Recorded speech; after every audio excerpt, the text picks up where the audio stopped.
Hello दोस्तों, जैसा कि आप सबको ही पता है कोविड-19 का टाइम चल रहा है दोस्तों, पैंडेमिक टाइम है, हर घर में लोग परेशान हैं, बहुत ज़्यादा बीमारियाँ घेर रही हैं और कोविड की वजह से जो है बहुत सारी प्रॉब्लम्स आती हैं। जितना मास्क पहनना ज़रूरी है दोस्तों इस समय, उतना ही ज़रूरी है अपना इम्यून सिस्टम मजबूत करना, कुछ ऐसी चीज़ें लेना जिनसे कि हमारे छाती में किसी तरह का कफ बलगम ना बने, खाँसी ना आए, गले में दर्द ना हो, साथ ही गले में सूजन हो जाती है, वो भी ना हो। तो ये सारी चीज़ों का इलाज हमारे अपने किचन में मौजूद होता है।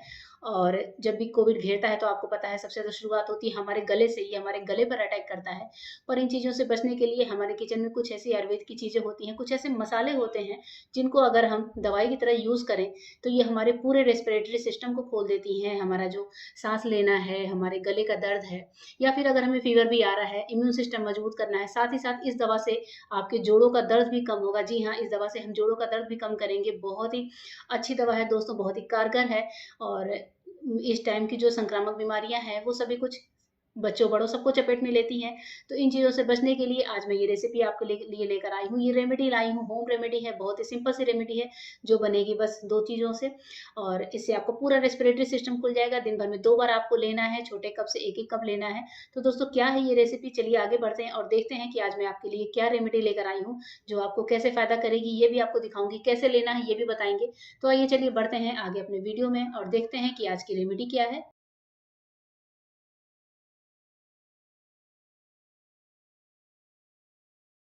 तो इस रेमेडी को बनाने के लिए हमें चाहिए होगी 4 से 5 लौंग। लौंग लेते समय ध्यान रखें कि लौंग का जो ऊपर का फूल है वो टूटा हुआ नहीं होना चाहिए, साबुत लौंग लेने हैं। इसके अलावा हमें चाहिए होंगी 5 से 6 तुलसी की पत्तियाँ जिनको धुल कर रख लें। साथ ही हमने लिया है काला नमक, ब्लैक सॉल्ट जो कि हर किचन में, हर घर में अवेलेबल होता है। ब्लैक सॉल्ट बहुत थोड़ा-सा चाहिए स्वाद के अनुसार, लगभग 1/4 टीस्पून है। इसके अलावा हमें चाहिए होगा 1 छोटे ग्लास भरकर पानी। पानी को डालकर पैन में लिया है और पैन को रख दिया है गैस पर। पानी में हल्का-सा उबाल आने देते हैं, साथ ही हम साइड में देख लेते हैं कि हमें लौंग और तुलसी का क्या करना है। तो यहाँ पर मैंने लिया है एक खलबट्टा यानी कि इमामदस्ता।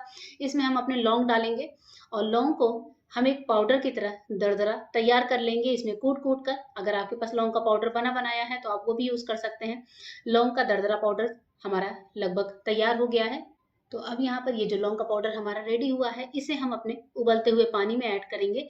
और पानी अभी यहाँ पर उबाल पे आ गया है, तो इस टाइम पर सबसे पहले हम डालेंगे तुलसी की पत्तियाँ। तुलसी को पत्तियों को मैंने ऐसे रफली जो है हाथों से ही तोड़-मरोड़ कर डाल दिया है और इसके बाद से डाला है लौंग का पाउडर। और अब हमें करना ये है कि इस पानी को अच्छे से उबालना है जब तक कि ये जो है पक कर लगभग हाफ या 1/3 ना रह जाए। धीमी आँच पर इसे छोड़ेंगे उबलने के लिए। तो अभी आप देख रहे हैं कि पानी का कलर भी चेंज हो रहा है लौंग की वज़ह से। इसे हम अच्छे से उबालेंगे, एकदम सिम फ्लेम पर मैं इसे छोड़ती हूँ 3 से 4 मिनट के लिए, जिससे पानी जो है उबल कर एकदम काढ़े की तरह हो जाए। लौंग का जितना सत है, वो इस पानी में आ जाएगा। अभी आप देख रहे हैं पानी हमारा उबल कर एक छोटा कप भर कर रह गया है। और अब मैंने जो है यहाँ पर गैस को बंद कर दिया है, लेकिन गैस को बंद करने से पहले हम यहाँ पर डालेंगे काला नमक। जी हाँ, काला नमक ऐड कर दें और अच्छे से मिला लें। लीजिए मैंने गैस को बंद किया और अब हमारा ये काढ़ा बनकर तैयार है। देखते हैं इसे सर्व कैसे करना है। अब हम लेंगे 1 कप और छन्ना लगाकर इस पूरे मिश्रण को अच्छे से छान लेंगे। तो अभी यहाँ पर हमारा ये काढ़ा छनकर रेडी हो चुका है, काफ़ी गर्म है। और इसे दोस्तों करना ये है कि गरमा-गरम ही पीना है। बड़े लोगों को सुबह-शाम इसे ये इतना 1-1 छोटा कप भर के लेना है। बच्चों को आप लगभग 4 से 5 चम्मच दे सकते हैं। ज़्यादा छोटा बच्चा है, 3 साल से कम का, तो उसे ये ना दें, पर 3 साल से ऊपर के बच्चों को आप आराम से ये काढ़ा दे सकते हैं। लगभग 3 से 4 चम्मच दोनों टाइम दे सकते हैं। और दूसरी बात और कहूँगी, अगर आपके जोड़ों में दर्द होता है तो इस काढ़े को बनाकर आप भी सुबह-शाम पी सकते हैं। बहुत ही ज़्यादा फ़ायदेमंद है दोस्तों। ब्रोंकाइटिस में बहुत ही ज़्यादा फ़ायदेमंद है। आपको कोई एलर्जी की बीमारी है, साँस से संबंधित दिक्कत है और खाँसी है, किसी टाइप का गले में दर्द है, गले में इन्फेक्शन है, टॉन्सिल्स वगैरह हैं, तो आराम से इस काढ़े को पीजिए और आपको बहुत ज़्यादा गले को आराम मिलेगा। तो ये काढ़ा बनाकर ट्राई करिएगा और मुझे बताइएगा कि आपको मेरी ये रेमेडी कैसी लगी। आई होप आपको रेमेडी पसंद आएगी।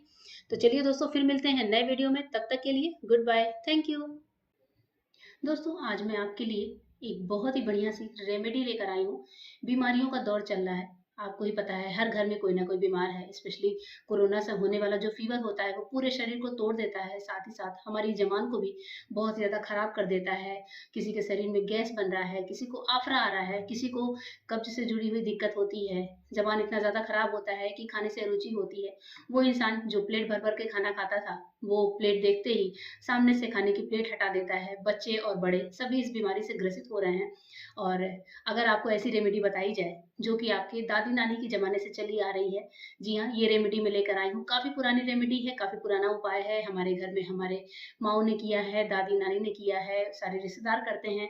फिर भी होता ये है कि कभी-कभी जब हम परेशानी में होते हैं, बीमार पड़ते हैं, तो हमें ऐसी रेमेडीज़ भूल जाती हैं, हमें याद भी नहीं आता कि हमने कभी ऐसा किया है या हमारे ऊपर कभी ऐसी चीज़ ट्राई की गई है और हम समझ नहीं पाते कि हम क्या करें। तो आज वही रेमेडी पुराने ज़माने की, दादी-नानी के ज़माने की मैं आपके सबके लिए लेकर आई हूँ।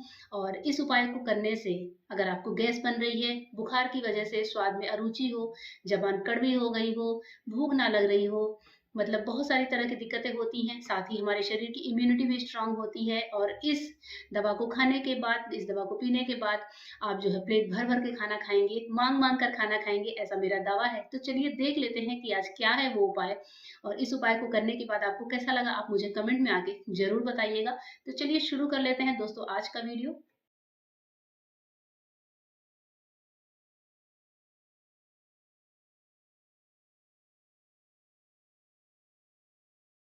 यहाँ पर इस दवाई को बनाने के लिए हमें चाहिए होगा एक ताज़ा नींबू। नींबू अगर पीले रंग का है तो ज़्यादा बढ़िया, रसीला होना चाहिए, इस नींबू में रस हो, वही नींबू आप चूज़ करें। और इस समय मार्केट में दोस्तों नींबू आराम से अवेलेबल है और आपको इस रेमेडी को बनाने के लिए पूरे 1 नींबू की भी ज़रूरत नहीं पड़ेगी, हम ये रेमेडी सिर्फ़ हाफ नींबू से बनाएँगे। तो चलिए इस टाइम पर हम क्या करेंगे कि नींबू को पहले अच्छे से वॉश करेंगे और उसके बाद से नींबू में लगाएँगे एक कट। नींबू को 2 टुकड़ों में काटने के बाद एक टुकड़े को हम रख देंगे सँभाल कर और दूसरे टुकड़े से हम ये दवाई बनाने वाले हैं और जो टुकड़ा है उससे हम क्या करेंगे कि पहले नींबू के जो बीज हैं वो निकाल कर अलग कर लेंगे। ध्यान रखिए कि अंदर कोई बीज ना रहे। तो नींबू को सारे बीजों को इस तरह से छाँट कर रख लेंगे और इस हाफ नींबू से चलिए देखते हैं कि अब हमें करना क्या है। अब यहाँ पर मैंने हाफ नींबू ले लिया है और अब आता है ट्विस्ट कि हमें यहाँ पर क्या-क्या चीज़ों को यूज़ करना है। 2-3 चीज़ें हैं जो कि हर घर में, हर किचन में अवेलेबल होती हैं, आपको आसानी से मिल जाएँगी। सबसे पहले मैं ले रही हूँ काला नमक। काला नमक जो होता है वो शरीर से गैस, बादीपन को दूर करता है, ज़बान का स्वाद बढ़ाता है। तो काला नमक आप यूज़ करें। अगर आपके पास काला नमक नहीं है तो आप सिंपल नमक या फिर सेंधा नमक का यूज़ कर सकते हैं। इसके बाद हम ले लेंगे कोई फ़ोर्क या फिर कोई टूथपिक और टूथपिक की हेल्प से नींबू में इस तरीके से कहीं-कहीं होल कर देंगे, जिससे कि जो ब्लैक सॉल्ट है वो नींबू के अंदर चला जाए। ध्यान रखें कि ये सारी चीज़ें हमको नींबू के अंदर ही डालनी है। और अभी यहाँ पर मैंने काला नमक को प्रिक करके अच्छे से डाल दिया है। इसके बाद से जो है हमें चाहिए होगा काली मिर्च का पाउडर। जी हाँ, घर में काली मिर्च का पाउडर नहीं हो तो आप काली मिर्च को 2-4 दाने लेकर अच्छे से कूट सकते हैं। काली मिर्च के दानों को भी नींबू पर डाल देंगे और इसे भी हम इसी तरह से प्रिक करते हुए अंदर डालते रहेंगे। आप कोई फ़ोर्क, टूथपिक या फिर माचिस की साफ तीली भी ले सकते हैं इस काम को करने के लिए। पर ध्यान रखें सारी चीज़ें नींबू के अंदर थोड़ी-सी चली जानी चाहिए। तो काली मिर्च को डाल दिया है और अब इसके बाद हमें चाहिए होगा भुने जीरे का पाउडर। जी यहाँ पर मैं बहुत थोड़ा-सा भुने जीरे का पाउडर ले रही हूँ। सेम तरीके से नींबू में होल करते हुए जीरे के पाउडर को भी इसमें एब्ज़ॉर्ब करने की कोशिश करेंगे। तो लीजिए यहाँ पर मैंने 3 चीज़ें ऐड करी हैं, काला नमक, काली मिर्च का पाउडर और थोड़ा-सा रोस्टेड जीरे का पाउडर। तीनों चीज़ों को अच्छे से डाल दिया है। चलिए अब देखते हैं कि आगे इसका क्या करना है। तो अभी यहाँ पर मैंने गैस को ऑन कर लिया है, फ्लेम को सिम कर देंगे और एक फ़ोर्क के ऊपर अपना नींबू का ये टुकड़ा जो है वो रखकर हल्का-हल्का सा नींबू को सेक देंगे। ध्यान रखें कि सेक हल्के-हल्के सिम फ्लेम पर देनी है और चारों ओर से नींबू में जो है पीछे साइड से बबल्स आने लगते हैं, मतलब नींबू का जो छिलका है उसका कलर चेंज होने लगता है। तो हिला-डुला कर इस तरीके से हम इसे सेकते रहेंगे। ध्यान रखें कि नींबू में अच्छी सी एक गर्माहट आनी चाहिए। इसका छिलका जो है हल्का-सा डार्क कलर का हो जाना चाहिए और अभी जब नींबू गर्म है तो हम इसे चिमटे से हल्के-हल्के से हिलाकर इसे जो है साइड चेंज करेंगे और अभी आप देख रहे हैं नींबू के ऊपर से बबल्स आने शुरू हो गए हैं। यानी कि नींबू को हमें इतना ही सेकना है जब इसका जो जूस है वो बबल के रूप में निकल कर बाहर आने लगे, यानी कि सारी चीज़ें इसमें एब्ज़ॉर्ब हो गई हैं। यहाँ पर हमने इसे सेक लिया है। इसे सेकने में लगभग 1 मिनट का टाइम लगता है। तो लीजिए नींबू अभी थोड़ा-सा गर्म है। मैं आपको दिखाती हूँ कि हमें इसे करना क्या है और इस समय जो है, जो सारी चीज़ें ऊपर हैं वापस हम इसे प्रिक करके अंदर डालने की कोशिश करेंगे क्योंकि जो नींबू का ये छिलका है वो अब हो चुका है काफ़ी ज़्यादा सॉफ्ट। तो सॉफ्ट छिलके में वापस से जब हम प्रिक करते हैं तो सारी चीज़ें और अच्छे से अंदर चली जाती हैं। इस नींबू को हमें देना है उस पेशेंट को जिसका कि मुँह के स्वाद खराब है, बुखार की वजह से खाने से अरुचि हो गई है, भूख नहीं लग रही है। तो इस पेशेंट को दीजिए इस तरह से नींबू का ये हाफ टुकड़ा दे दीजिए। वो धीरे-धीरे चूसते हुए अपने मुँह में इसकी एक-एक बूँद डालते रहेंगे बीच-बीच में जो है। इसे खाने में कुल 1 से 2 मिनट लगेगा और खाने के बाद से ही आप देखेंगे कि मुँह का जो स्वाद है वो एकदम सही हो गया है, वो खाना माँग कर खाने लगे हैं, पेट भर खाना खाने लगे हैं। बच्चे हों या बड़े, ये उपाय आप किसी के ऊपर कर सकते हैं। घर में किसी भी एज का इंसान हो जो बीमार हो, जिसे भूख नहीं लग रही हो, गैस की दिक्कत हो, आफरे की दिक्कत हो, इम्यूनिटी वीक हो गई हो, सबके लिए दोस्तों ये दवाई है। आजकल के महामारी के दौर में ये दवा बहुत ज़्यादा कारगर है। तो आप भी आधा नींबू लीजिए, घर के किसी भी पेशेंट को इस तरह से दवाई बनाकर दीजिए। दूसरी बात ये कि अगर नींबू ऐसे नहीं खा पाते, उनको नींबू सूट नहीं करता, आपको लगता है कि नींबू सूट नहीं करता उनको, तो आप इस तरह से इसका सारा रस अच्छे से निचोड़ दीजिए। रस निचोड़ने के बाद इस रस को आप उन्हें बोलिए कि वो हल्के-हल्के उँगली से लेकर चाटते रहें।